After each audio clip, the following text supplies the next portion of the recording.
Good afternoon, everyone. My name is Francesca Regalado. I'm a correspondent for Nikkei Asia in Bangkok and a member of the Foreign Correspondents Club board. Please feel free to move forward. We have a lot of space here in front to allow for easier access to the microphone if you have any questions. I'm glad to welcome a very good panel today on the ongoing floods in the north that have affected not just northern Thailand, but also neighboring Laos and Myanmar. Economists estimate that the damage will cost Thailand, best case, 45 billion baht this year. That's $1.4 billion. Worst case scenario, it would be almost 60 billion baht. And that's just this year. This is an annual disaster that happens. So we'll learn today from our panelists how it affects local businesses and economies, and especially in the conflict zones along the Myanmar border, and what we can do in the future to prevent them. I'd like to introduce our distinguished panelists. Here with us in the club is Darat Sukamnud, Director of the Think Forward Center, and Sanjay Pahuja, Senior Water Resources Management Specialist at the World Bank. Online, joining us from Chiang Rai is Narumon Nilmanon, member of the Chiang Rai Chamber of Commerce, and Nosua, Livelihood Program Coordinator for the Karen Environmental and Social Action Network in Myanmar. So if we could start, please, with Narumon in Chiang Rai. Please go ahead. Good afternoon, ladies and gentlemen. My name is Narumon Ninmanon, and I am the Vice President of Young Entrepreneur Chamber of Commerce in Chiang Rai. So let me present to you our Chiang Rai flooding situation at the moment. Should I share or you have it? Okay. Okay, ka. So Chiang Rai flooding, naka. On September 11, how can I go for? Yes. On September 11, 2024, so Chiang Rai experiencing severe flooding due to the heavy rainfall from the tropical storm called Yangi, and it was one of the worst floods that we ever have, indicates water level rising over 1 meter and many bridges were closed and local authorities had to evacuate strand residents. Overall, over 10,000 households were impacted and several deaths were reported across the region. And here, this is the information that we collect from 14th of August until 29th September. So the affected area was in 18 districts with 126 sub-districts, 973 villages, and 52 communities. And 7 districts that severely affected by flooding was in Mae Sai, Vieng Pa Pao, Vieng Can, Theng, Khun Tan, and Phaya Meng Rai. So population affected was 90,000 people from 26,000 households. We have home affect approximately 137 villages in 37 sub-districts. Evacuation center, we only have 1 center. And 35 location business affected, agricultural land, almost 98,000 rai. We have 509 spots road blocks with 18 spot bridge and dam affected. Also with water system, reservoir damage in 69 locations with 3 reservoir and electric pole damage of 64 spots. With the livestock loss is almost 400,000 poultry with almost 300 pigs and 4,000 livestock animals. The damage that in Chamber of Commerce we thought it's about as much as 1 billion baht. So then current situation now, the water it's rising up again yesterday, but we have like the warning system now for our residents to have move up all the things up and so on. But so far, as of now, we didn't have like much effects like the first time. So with the cause of flooding, so basically it was with the heavy rain, mainly caused by the heavy rainfall and the water runoff from the nearby provinces, and also like with the flash flood from local river and down, upside part like on the mountains and so on, with also with the upstream area like Chiang Mai also that make our flood it's worse. So basically we have heavy rainfall, we have flood and like rising water level, so make it worse this year. And with the local impact on local communities. So since we are Chamber of Commerce, so then we work with many organizations and we are very blessed to have the help from all over Thailand. So everyone sent off the survival kit. We even have like the big truck to clear all the trash. Most area because this flood is from the forest, so it has a lot of mud to come with. And with the mud, you have like time to clear. Need to have a big truck with a backhoe to dig it up. But in the past 3 weeks that we work, so we gather either like food and supplies and also other things to help with the community. So in terms of challenge and solution, so we divide it into two parts. So in short term and long term. With the short term that we do, so first of all, we like evacuation and have a relief shelters for the residents that had effect with the flood. With the water pumping system, so have like high capacity water pumps to remove excess water. And we also do have like the drainage management, like clearing, maintaining drainage system to allow faster water runoff. And with the early warning system before time, it's not so effective, but like this day it's better. So with the communication of weather warnings to the residents, especially in high-risk district, and also like using local broadcast system and mobile alerts in the community. Also with the temporary levees and sandbags, placing sandbags and constructing temporary levee in key areas. Also with coordination of relief efforts from militaries, local disaster response team, volunteers to assist. Also with road and infrastructure repair that we can do fastly. And the last one is like monitoring and controlling dams and waterways. That is the short term that we do. And for the long-term solution, hopefully.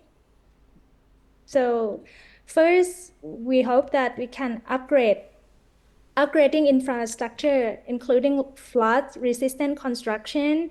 So like upgrading roads, bridges, and like public building withstand heavy flooding and maybe other flood-proof materials. With the drainage system expansion, developing more drainage system that can handle larger volume of rainwater, particularly in urban areas. And also dams and reservoir management, maybe building new dams and reservoir, constructing new water retention structure to manage excessive rainwater. Also with water flow control, management of water release from dam and reservoir to prevent sudden increase in downstream water. The next one. Reforestation and ecosystem restoration. So forest conservation, maintaining forest area with wetland, maybe with act like natural sponge, so then it absorbs excess rainwater.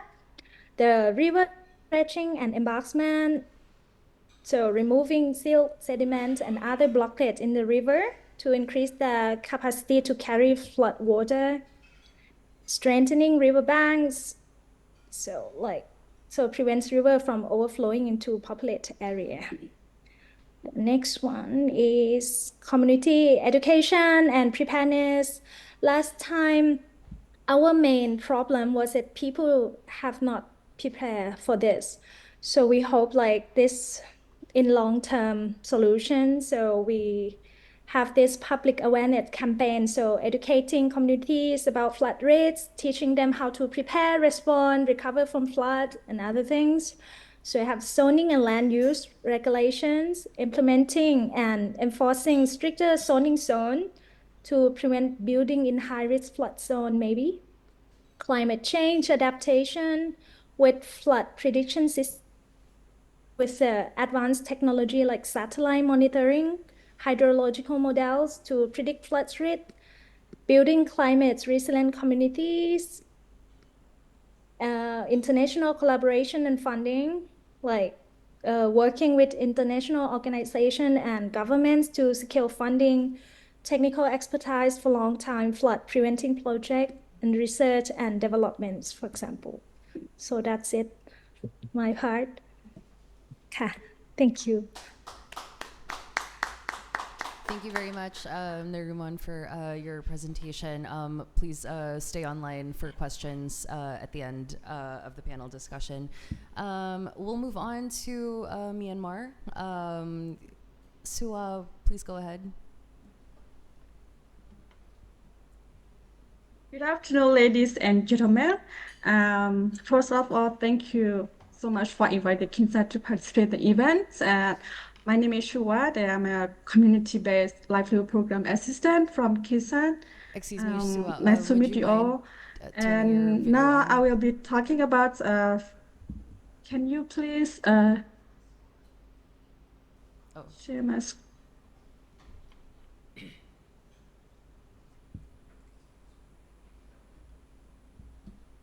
I'm sorry, I'm afraid my connection is not strong enough to support the video. Sorry. Oh, that's okay. We'll just show your presentation. Yes.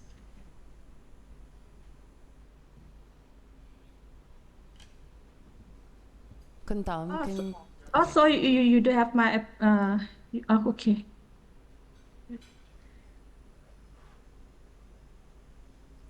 And before going to it, I would like to introduce briefly about Kisan and current environmental and social action network.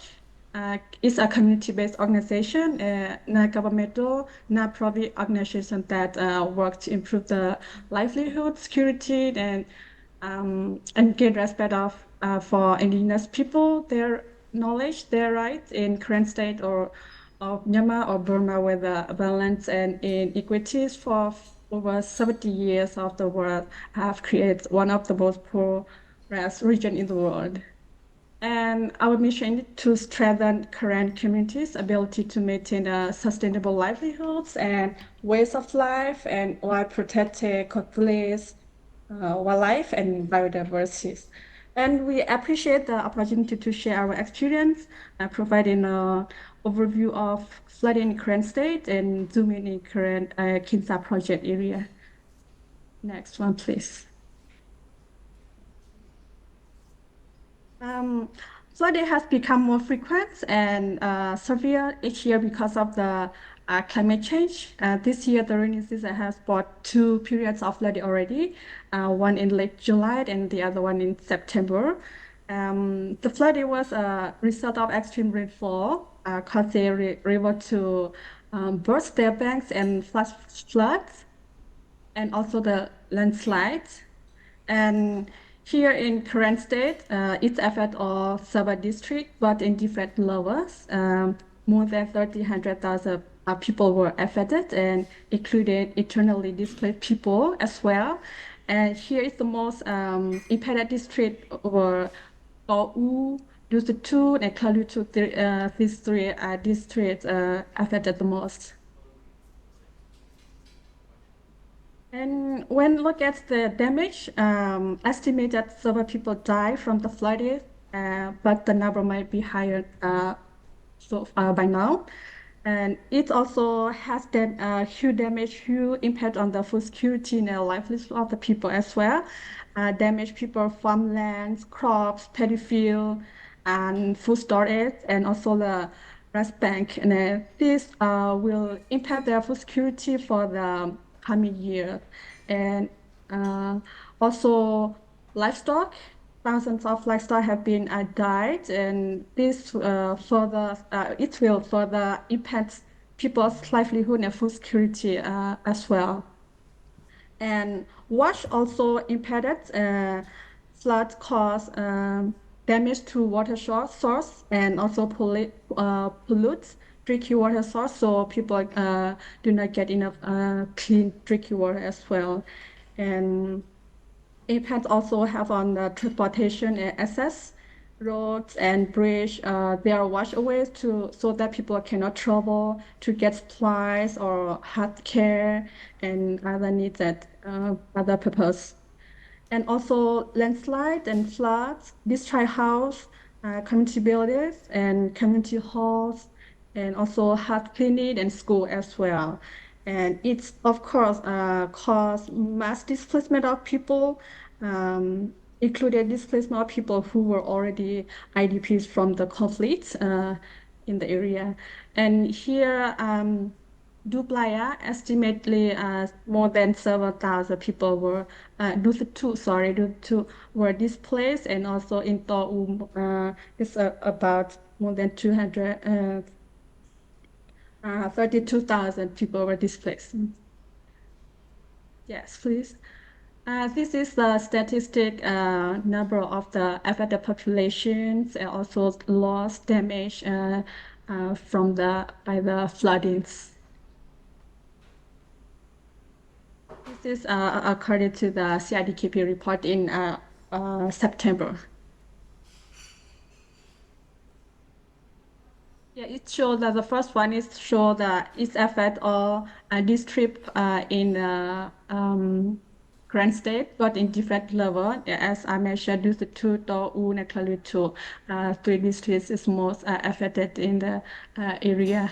And also here it's damaged the it caused death, damaged house, school, health facility, and also the drinking water source farm, which they rely their livelihood on.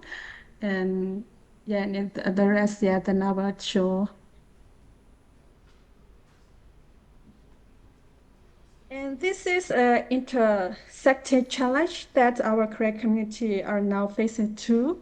Climate change has also led to the increase in pest issue year by year, which is destroyed rice and also crops or district, especially in the Mudro, where Kinsa project area took place the most there, and then also district as well. And this add more risk to food security to the people as well. Next, please.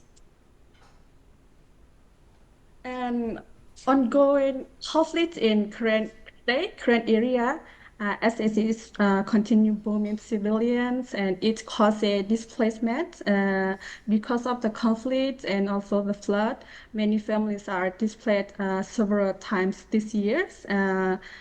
This threat have made it increasingly difficult for them, for the community to be resilient and survive because of the displacement and also destruction of their livelihoods.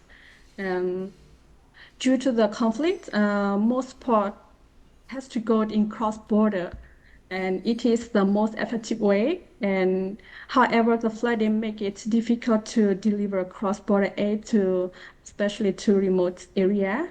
So cash distribution is a fast way to support flood victims and easy to transport as well. But it is not effective in some area because they cannot access to market to buy to buy rice and also to buy other crucial needed items for them. So it is important to ensure aid delivery is safe and also does not put people at risk in conflict area as well.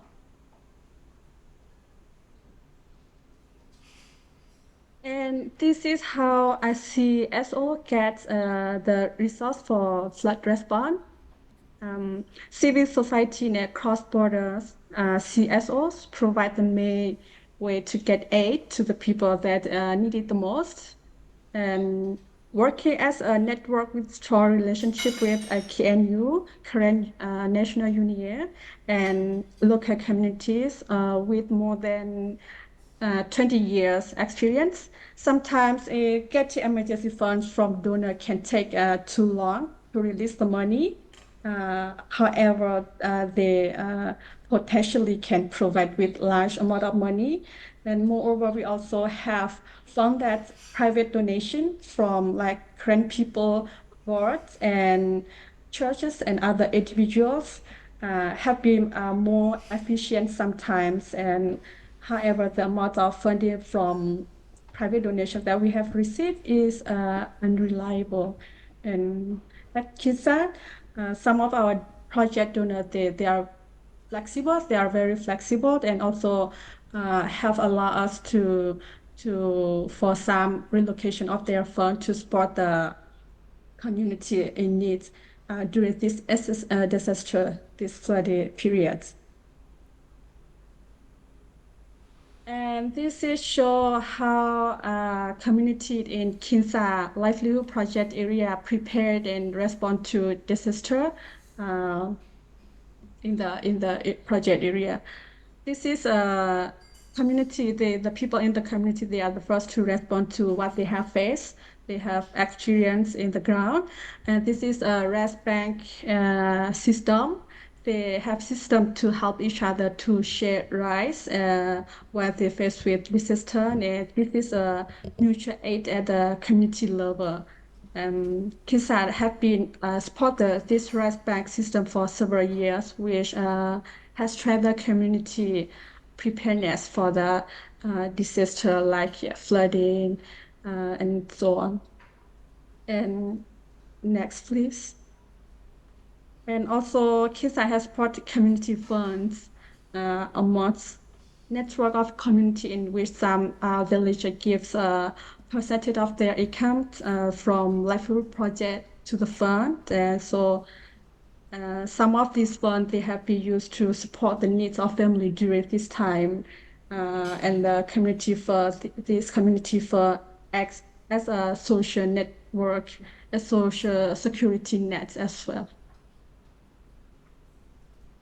And this is the current need that we found out: food, drinking water, hygiene kits, uh,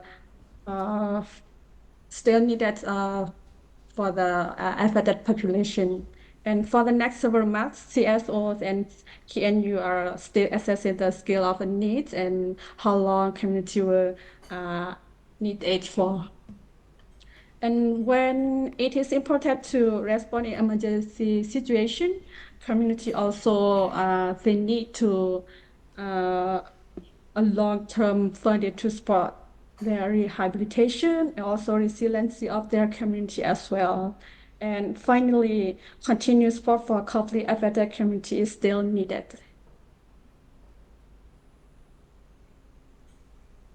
Yes, that's all for me, and thank you very much. Thank you very much, Sua. Ajahn, could you please give us your assessment of the flood mitigation and response so far? Thank you. So I have 7 minutes for my presentation, so I will keep it sharp.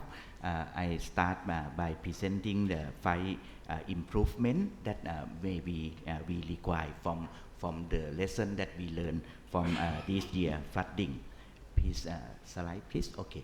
Then I would like to start by reminding you that the flooding in northern part of Thailand this year is occur in several areas. I divide into main round. The first round that is in August when the Ing River, Dan River, and the Yom River become flood. And then in the September, the last month, then it's come to the Kok and the Sai River in Chiang Rai, the Ping River in Chiang Mai and Lamphun, and the Wang River in Lampang and Tak. So it's cover almost all area in the northern part. And right now, the flooding area is occur in the Kok and the Sai River in Chiang Rai, and also in the Ping River and the Wang River, the Ping River in Chiang Mai and the Wang River in Lampang and Ta. I will discuss mainly in two main areas, that is in Chiang Rai, Phayao, and then in Chiang Mai. So let's move to the first area, that is Chiang Rai. Next slide, please. In Chiang Rai, there are four main areas that affect from flooding this year. The first one that is occur in September, the late one, that is the Ing River from Phayao to the Thượng district and Viêng Canh district in Chiang Rai. And then the second, that is the top yellow circle, that is in Mae Sai, that you maybe already heard about it. And Kun Narumon already mentioned about the city of Chiang Rai, that is on the dark blue circle, that is from the Kok River. And the last one, that is from the Lao River in Viêng Pa Pao district.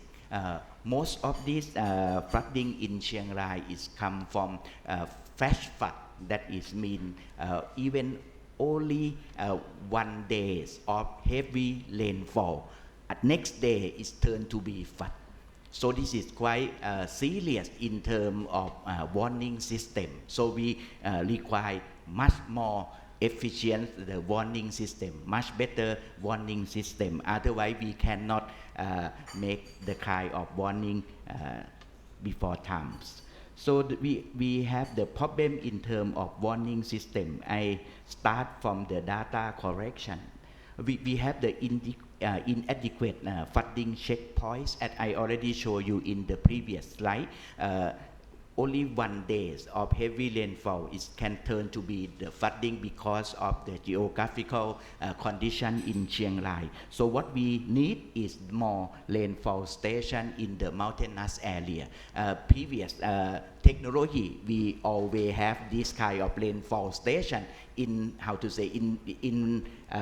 normal area when we can access easily by motorcycle or by car. But it cannot cover the number of rainfall and the prediction accuracy if we don't have the information about the rainfall in the mountainous area. But now we already have internet technology, digital technology, so we have to invest this more.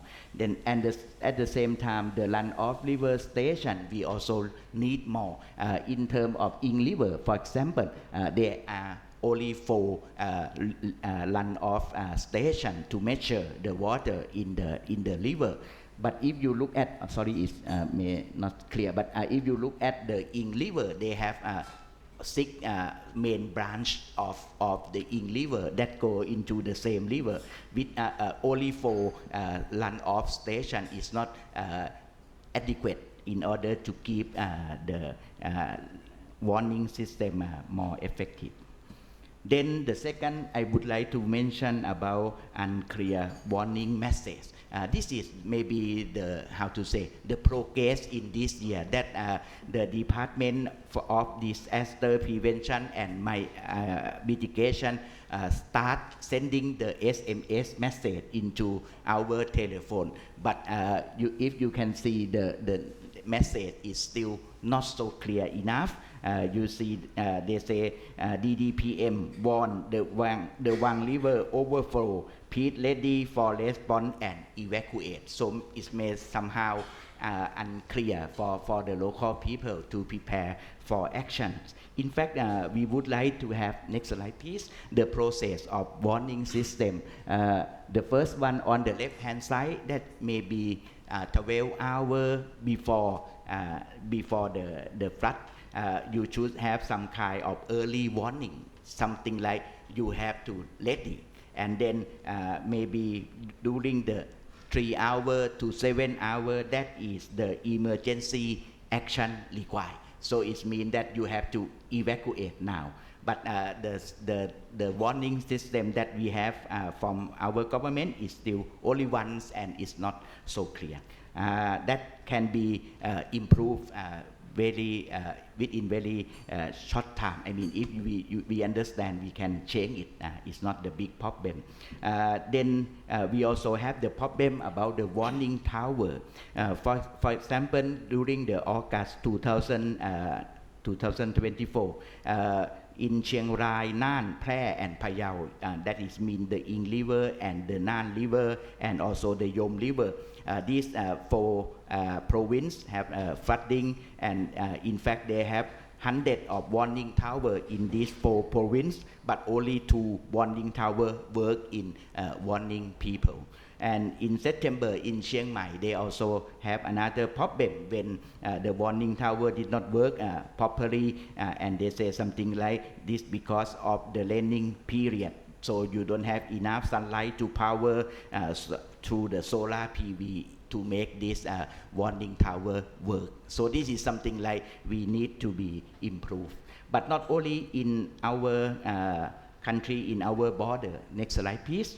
If you look at the case of Mae Sai on the left hand side, and that is Thailand, and on the right hand side that is Myanmar.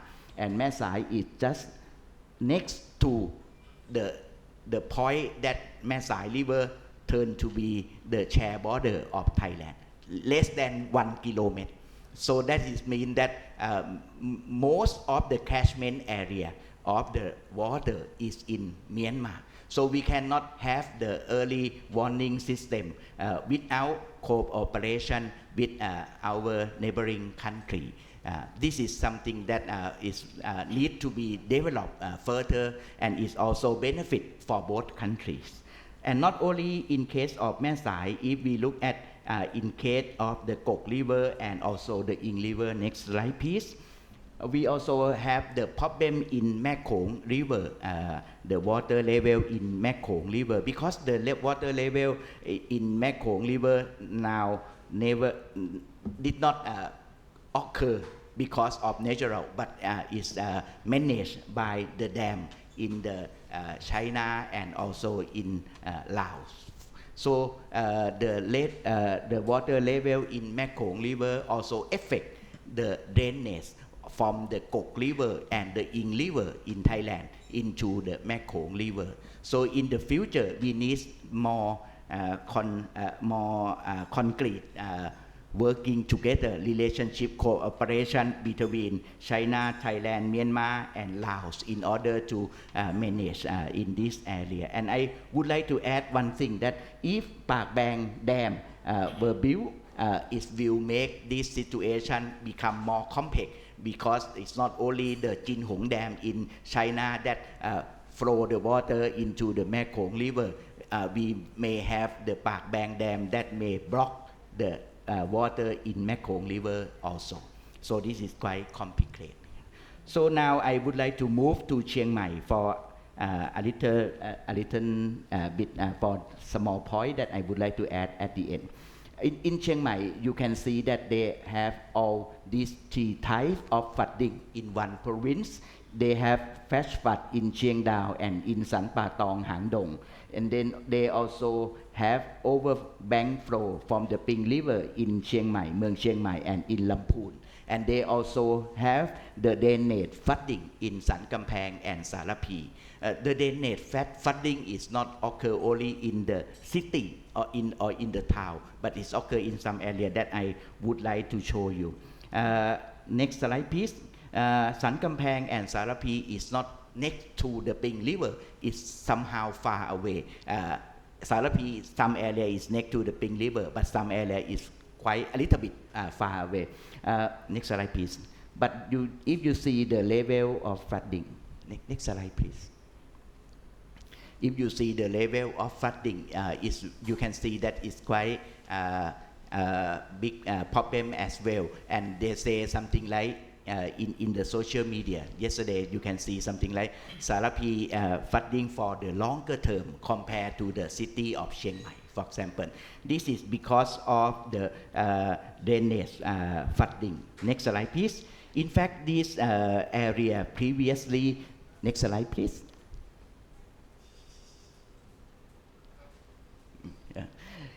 Previously, this area, they have a lot of natural canal and also irrigation canal that work together because Sankampang area and Sarapi is the farm area. So they have this kind of system of drainage, water drainage system. But then the city is expand. Next slide, please. And you have the highway on the yellow line. And the highway is blocked the drainage system that used before. So next slide, please. And then you will have this problem that I show you in the slide. That is the area in the red one. That is the area that they have the big flood because they the water cannot pass to mainly the road into another side and go into the river. So this kind of problem is a big problem also for some area, normally suburb area of the city center like Chiang Mai. So after we make this plan and we revisit what really happened during the flooding, and then next slide please, then we try to overcome the blockade of the Sankampang province using this kind of pumping station, and then the water level has become lower now. Okay, so I come to the last slide that I would like to say that therefore the case of Sankampang and Sarapi is mean that, the last slide please, next one. We need the kind of detailed water flow mapping and the improvement of water flow. And I would like to add one thing, that this is not the part of response plan.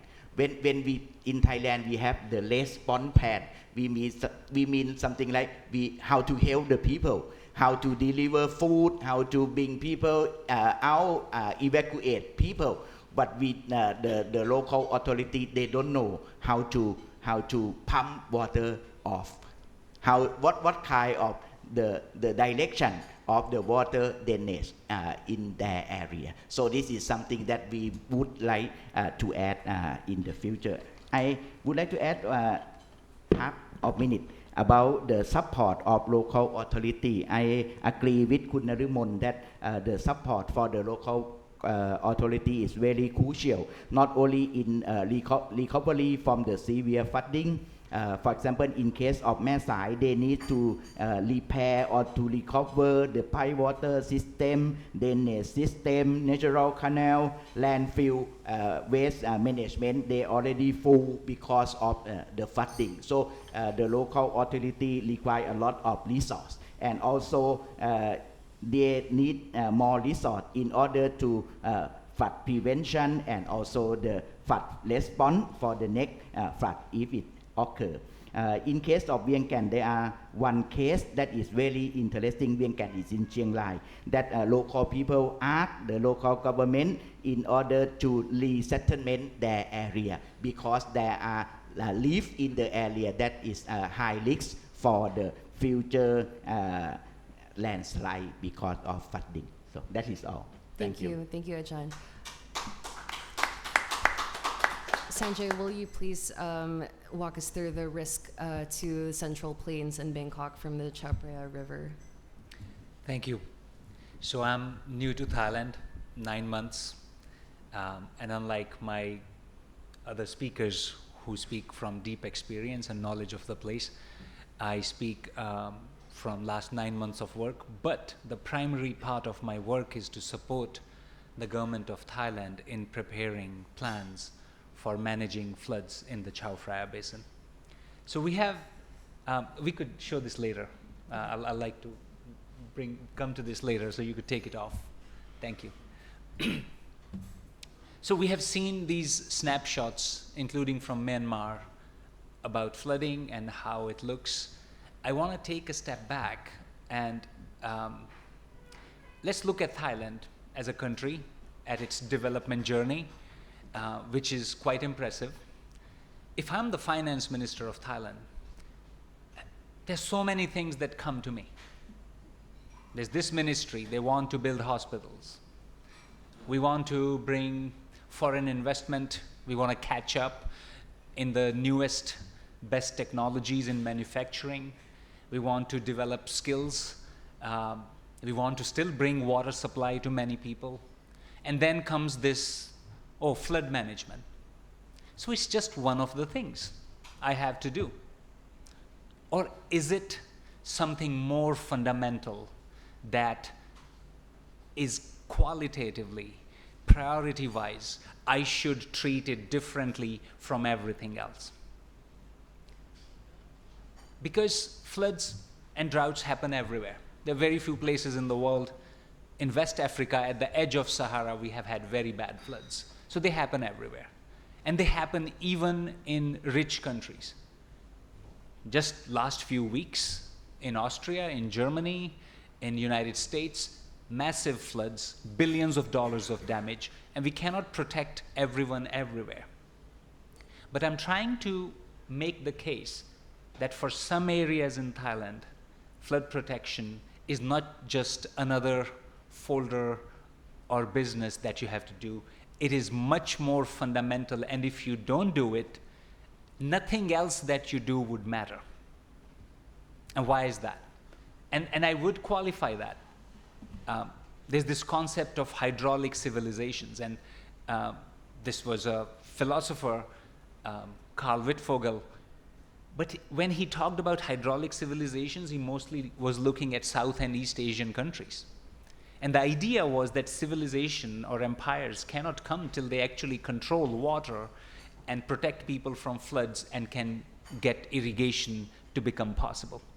So in some ways, we are, from our origin, a hydraulic civilization. But today, where we stand in Thailand, the risk of floods, there have been two developments that have combined to make it a really much more serious problem than many other places in the world. And I would also make a disclaimer here. You know, if I'm talking to a tailor, he would say, you certainly need to buy a new suit. This is not good enough for Foreign Correspondents Club, right? I go to a barber, he says, you need a hair transplant. So we are engineers, I'm an engineer, right? And I will say, yes, you have to invest in flood control. Same for RID or irrigation department. But I'm trying to dissociate myself from my profession and speak as one would if we cared about our country in Thailand.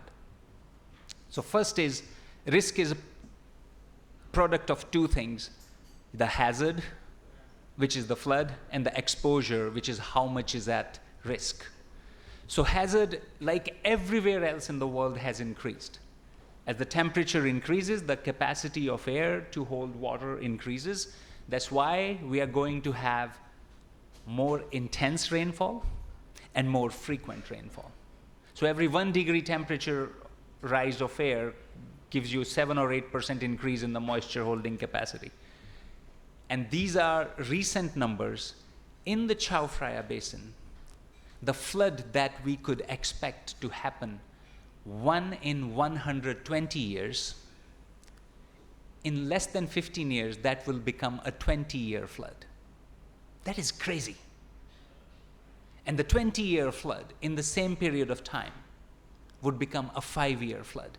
So people who saw that damage every 20 years will see that every 5 years. And we already, that process is happening. It's not a future outcome, it's happening now. So that's one thing, the hazard that has increased. The second worrisome thing, which is also quite unique in Thailand, is the exposure and the concentration of it. The Chao Phraya basin has 40% of the population. That's okay. But 67% of the GDP of Thailand, 2/3. Bangkok area is half of Thailand's GDP. So you have all this concentration of people and your production and your strategic skills and your supply chains in an area that is so vulnerable. That is not good. The combination of two things is not good. There are not that many places in the world that have such worrisome combination. And we have seen that. We have seen that in 2011. That one event knocked off 12% of GDP. Now, these facts are known, and now I would like to show that slide. So that's the only slide I'm showing today.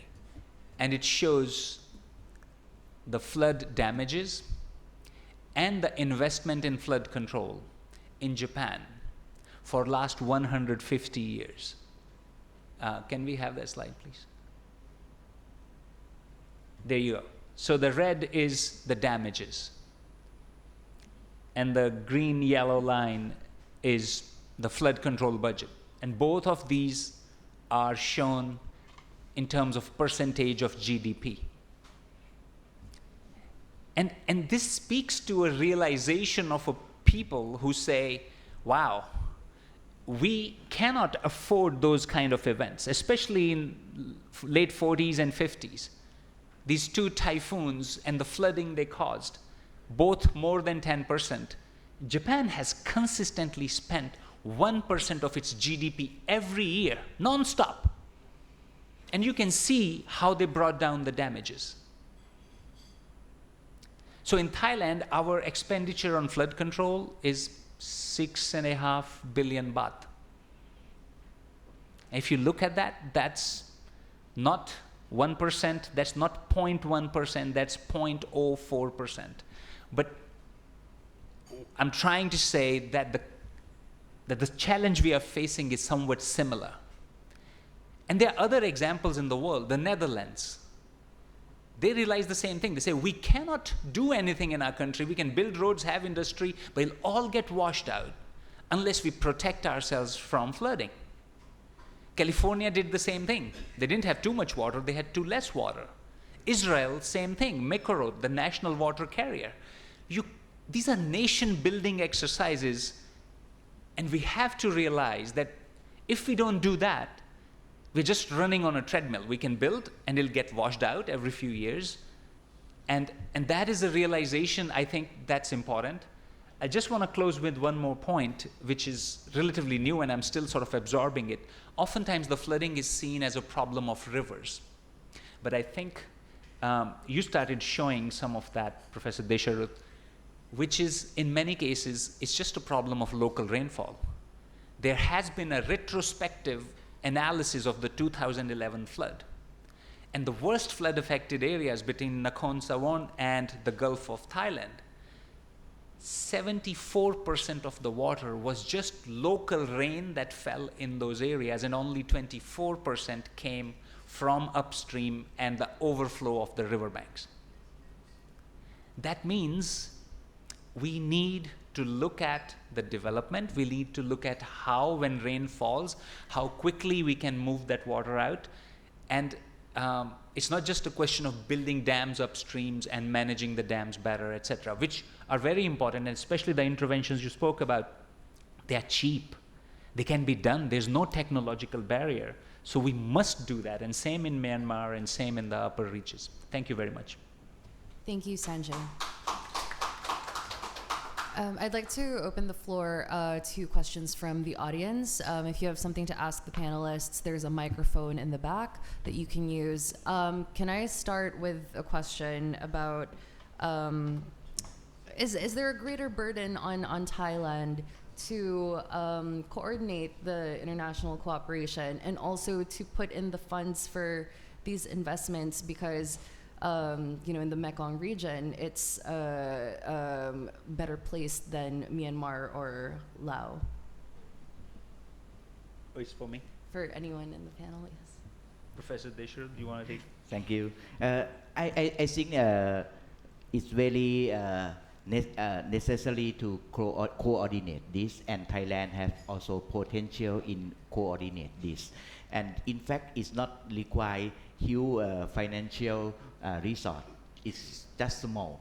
But we don't want to do, the first best solution we choose do under the ASEAN framework. The ASEAN framework already have disaster something like treaty between the country that we will work and share the information together.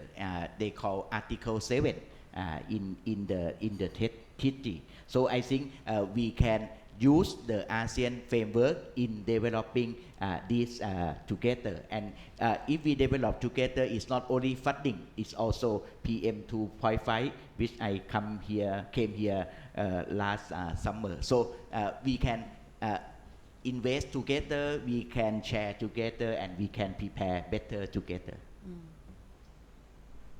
Would any of the panelists like to add? Naruman and Sua, when the floods began along the border areas, did you witness or participate in any international cooperation with the Thais in Myanmar?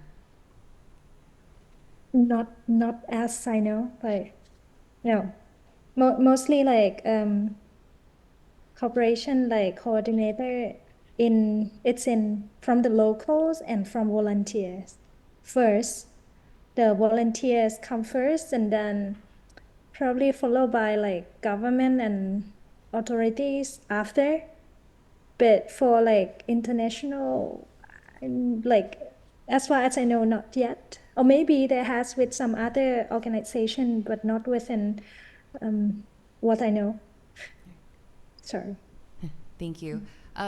I'd like to take both your questions at the same time because Sanjay has to go in a few minutes. So please, Sarah. Hi, can you hear me? Hi, I'm Sarah from The Telegraph. I have two quick questions. The first one is on the health ramifications, maybe more for the panelists from the border.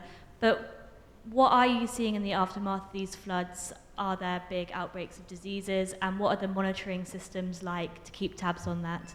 And then maybe for Sanjay specifically, you talk a lot about the economic impacts in this region. I'm just interested, how at risk is Bangkok? And looking forward, what is the risk of flooding in Bangkok and how might that affect the capital? Yeah, thank you. Sir, would you like to go ahead? Yes. My name's David Gillis, retired Canadian Foreign Service. I just happen to be living in Bangkok. The topic is of considerable interest. Can you come closer to the mic, please? Yes. David Gillis, retired Canadian Foreign Service. I just have a general question about the policy environment and the fiscal space to, in a sense, augment the kind of investments that would be needed to make the Bangkok region in particular more resilient and more able to anticipate and control floods. I think Sanjay was getting at that point. I'd also very much like to ask our Thai national colleague of his sense of the complexities of interdepartmental coordination, the political will. I realize these are big topics, but it seems to me that's where the discussion might have to go. Thank you. Sanjay, would you like to respond first? On Bangkok area, I think a lot of information is there. Senior policymakers are aware, and maybe my Thai colleagues could answer it better. I actually do not have a sense of why that agenda has not moved forward. It should, but again, that's not also an uncommon thing. Sometimes we see that in many, many countries. You say, oh, obviously we have to do this, but for some reason it doesn't going to happen. In terms of interagency coordination, I would say Thailand does fairly well. That's just my sort of personal sense comparing with other countries, including higher middle income countries. There has been real policy improvements after the National Water Act. The Office of National Water Resources was established to coordinate amongst 4 or 5 different agencies that produce their own forecasts and warnings. Things could always improve, but I would say on institutional side, Thailand has made quite good progress. But there are perhaps deeper answers to why the agenda hasn't moved as much forward as it should have. Okay.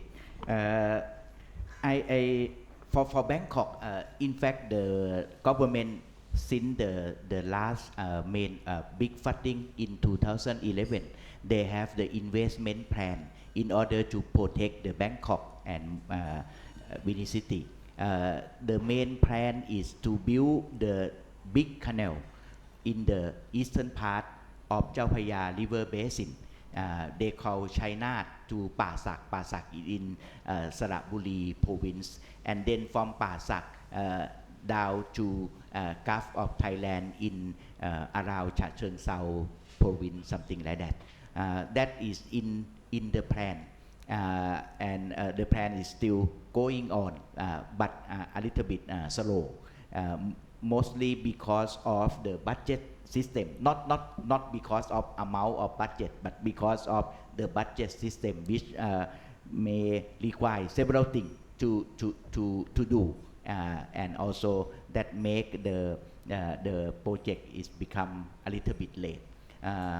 For example, they already have the project start from China to Pasak, but the second step, which is very important, even is more crucial, that is from Pasak to the Gulf of Thailand, is not ready yet. It's not even finished the planning. So it's somehow we have this kind of program or project management problem in the part of Bangkok. However, the government also have the plan. They call like flooding plan. When the water come to the central part of Thailand, they have 10 flooding plane. That is mean the live field that they lift up the road, and then they pump the or let the water into that field in order to protect the Bangkok. So this kind of the mechanism is work now. I mean they use it now, but that caused the problem for the people in that flooding field, because they get very small compensation from the government. So this is something that we need.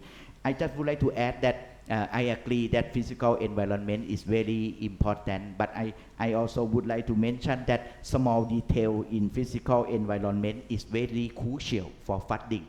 Just like the case that I talked about San Kamphaeng district in Chiang Mai province. Its road is okay. Every people need highway, need road, but in fact we also need the road with bigger water channel down the road.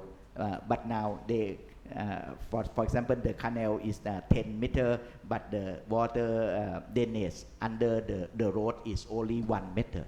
So this is something that we have to rethinking also in small detail. Francesca, can I add one point in terms of a question Sarah asked? So plans have been made, and Professor Desharut mentioned they were supported by Japan. There are 9 phases, and one of them is this eastern canal that goes from north all the way to the Gulf of Thailand. So in total there are 9 phases, and they call 9 plans, and the total cost of it's almost $9.6 billion. And they all happen to have sort of sequentiality, and currently the government is preparing the first phase, Plan 1, which is almost $2.8 billion, 95 billion baht of investments. The challenges are complex. If you have to build these canals, you have to move people. A lot of people who, for example, have been living there for generations but do not have land title, so on and so forth. So it's a complex social, economic, technical challenge, but the first phase hopefully will move in the next 12 or 24 months, and that will make a big difference. Thank you. Thank you, Sanjay. Do you have to go? Thank you. Okay. Thank you very much, Sanjay. Thank you. Thank you, everyone. I just want to give the panelists online an opportunity to respond to the question about the health effects. What did you witness? What effects did you witness to the health of the local communities from the flood? Me first, or Kun Suwa first? Nariman, you can go ahead. Yeah, sure. Okay, with the help with the communities. So I work in Chamber of Commerce. So with Chamber of Commerce Thailand, we do have like others in other provinces, so we have this connection. So when there were floods, so we have a lot from Chamber of Commerce in other provinces, like to send helps. Either it's like food supplies or even have like money donation clothing until all those equipment clean. Like, because after the flood, it was a lot of mud, and with clearing the mud, you need like all the cleaning equipment and so on. So that's the first thing that we got help. The community is other things like volunteers. In Thailand, we have pretty much like influencer volunteers, like Kun Bum Panatta, Kun Kan Jom Palang, or like Kun Fandi Fanden, or others like celebrity influencers that they came up and then set up this help station and then helps a lot. In us in the area, like we're not affected, so we go help our friends. In Chamber of Commerce Chiang Rai, like with YEC, we set up help station. So we collect all the donations and then we send out to the people. We work with volunteers, like other volunteer who has a truck. So then they came, pick up all the supplies. Like in the beginning, it was food supplies, like living bags kind of thing, ถุงยังชีพ. I really don't know like how to call it in English, like a survival kit, okay. And then they need to go through with the water rise level, but get inside and then, you know, save everything. So with this flood thing, I see a lot of help from other people, like a lot. So then you can see people donation, sending things and support in either way, even like supporting message all over the internet. So it's very, very strong. And we have this charm of like helping people, helping others anyway. So it's really moving. Like this is for Chiang Rai case. Thank you. Shua, what did you, how are people getting sick from the floods? With people getting sick, we have a lot of water bike. I really don't know like how to say it in English, but when you walk a lot in the water, you have that injury. A lot. So you need to help them with a vaccine. With the rats, I think it's disease from the rats. Also don't know English, I'm sorry. Yeah, but that's the injure the rats, and with the food poison, there's a lot of like diarrhea and like vomit during those time. I think because it's like it's just not clean. That's about it. That's what I experienced. So there's like we set up a center to give out the vaccine to prevent the rat disease, and also with the injury from water. It's like water bite. Yeah. Something like that. Thank you. Shua, did you see the same in Karen? And for me, as my field is based on livelihood activity, I do have a lot. I do have experience. See that about the heart problem a lot, and also the field where I work is not affected a lot as much as the other district as well. So yeah, I'm afraid I cannot share that detailed information on the health effects. Thank you. Can we take your questions at the same time, please? Yeah, okay. Okay. It's on. Yeah, Joydeep Gupta from the Earth Journalism Network and Mekong Eye. My question goes to both the panelists online. I mean, the latest flooding from Yagi, the storm Yagi. The storm was very, very carefully and successfully tracked, and the projected paths were given quite correctly by TMD, by WMO. So despite that, you say the early warning system failed completely. So where did it fail? Thank you. And sir? My name is Lance Woodruff. My first Mekong flood was in 1966 in Chao Dop, South Vietnam.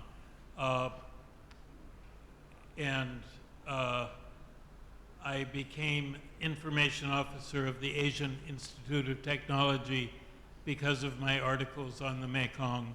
And then I joined the Mekong Secretariat as information officer in the 90s. I just want to say that this morning, as a person somewhat older than everyone in this room, I think, I reflected on seeing the Bangkok City Administration garbage truck with women using hand brooms to sweep water into the storm drains to make local neighborhoods more livable for people in Bangkok. We all have lots of criticisms to make, but we also must respect that Thailand and the Thai government, the Bangkok government have done marvelous things in responding to the floods. I carried my desktop computer across Saturn Road in 1994 because water was up to my chest. I had to get my computer fixed. I mean, what to look, and then Sir, do you have a question for the yes, panelists? my question is, following up your observation of what happens to the local people whose fields and homes and businesses are submerged because waters are diverted from Bangkok to protect people like you and me. Thank you. The first question on the where did the early warning system fail? Let's start with that. Naruman and Shua, would you like to begin?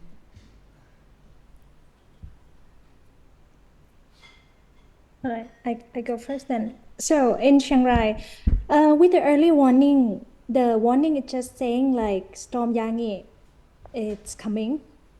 So beware of like heavy rains, but it's all. Like, but maybe Chiang Rai never like experienced such a flood before. So like this is probably one of the biggest. So we don't know that if there is like a big storm, it means it can cause flood. So then we need to move things upside or other things. They just want that they're gonna be a heavy rains, but no like message alert in before time. On the 11th of September, like no message alert. We don't know how to watch the water rising level. There's no authority that tell us that there's going to be a flood. So basically, okay, storm is coming, and then after that, during the night, it's the water rising level, it's up, and then in the morning, everything it's like under the water. It's like that. So that's why we think it's fail in warning specifically, but maybe we never experienced that before, and this time we experienced the first time. So right now, like yesterday when it's come back again, now we got the message to warn, but that message came like 3 hours later after the water rising up. So I think we still need to adjust about it a bit. Yeah. Thank you. And Shua, how were the Karen people warned of the rising water? Social. Oh, sorry. Shua, go ahead, please.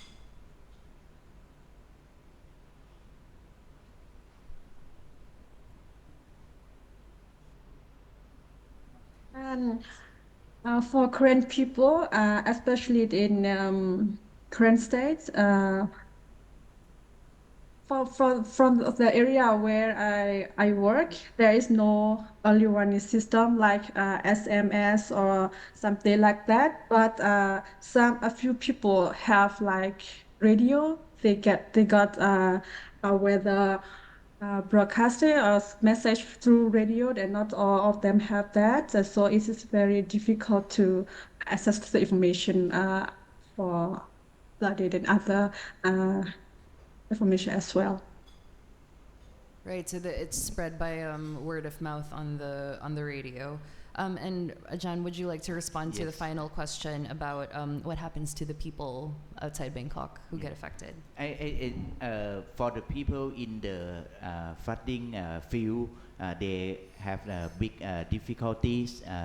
They call in Thai, we accept to be the flooding field, that is Thung Lap Nam. It mean Thung is mean field. Lap Nam is mean water in. We call Thung Lap Nam, but we don't want to be Thung Lap Kam. Thung Lap Kam is mean the field with no something like only basin. They get only basin, so they don't want to be the people that get only basin. So the compensation is very crucial for the people in that area, and not only the compensation, the management is also very crucial. They want to know exactly how tall, how deep is the water level, and how long, and how long of the flooding, and how fast that they can drain the water out of the field. And then also they would like to have some kind of special economic recover program after the flooding, but the government, they don't have any kind of specific program. So this is the thing that we need to be done. Certainly this is not the good plan, but I mean, if the government still use this plan, this kind of compensation, the clear management system, and also the recovery plan is very necessary. Thank you very much. I would like to thank our panelists for joining us this afternoon. Thank you very much for speaking about your experiences and sharing your expertise on flood management. I just want to remind everyone that tonight there will be live music here at the club, so if you want to come back, join us again. Thank you very much.